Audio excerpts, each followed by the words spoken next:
Kuala Lumpur. Two women charged with assassinating the estranged half-brother of North Korea's leader were ordered to enter their defense in their long-running trial Thursday, marking the next chapter in a story that has gripped the world.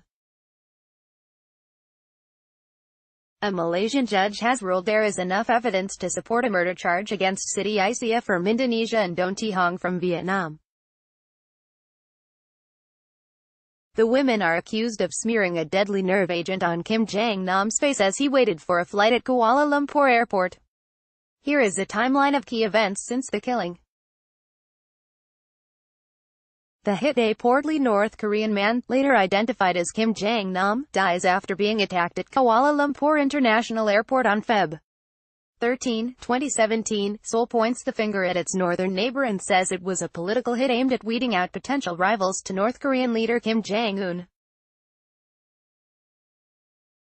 Malaysian detectives track down two migrant women, one Vietnamese and one Indonesian, who they say are seen on CCTV carrying out the attack. The two women, who are eventually charged with murder, say they had been paid to carry out what they thought was a prank for a reality TV show.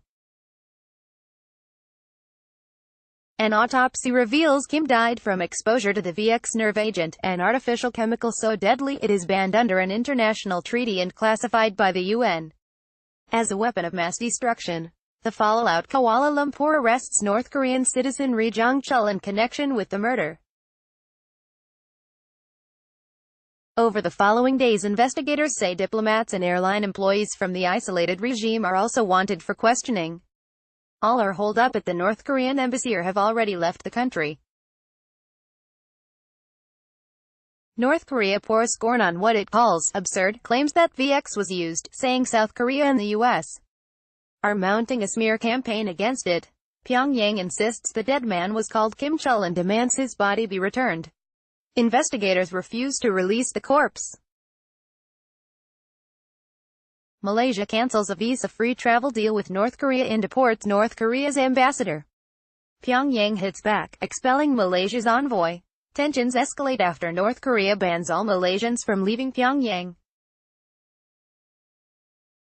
Malaysia retaliates and the international community calls for calm amid allegations of detaining hostages. The détente in early March 2017, Ri Jong-chul is released from custody and deported from Malaysia. Frustrated Malaysian police say they believed he was involved in the plot but lacked evidence to prove it. At the end of the month, Malaysia's then Prime Minister Najib Razak announces an agreement has been reached to return the body to North Korea.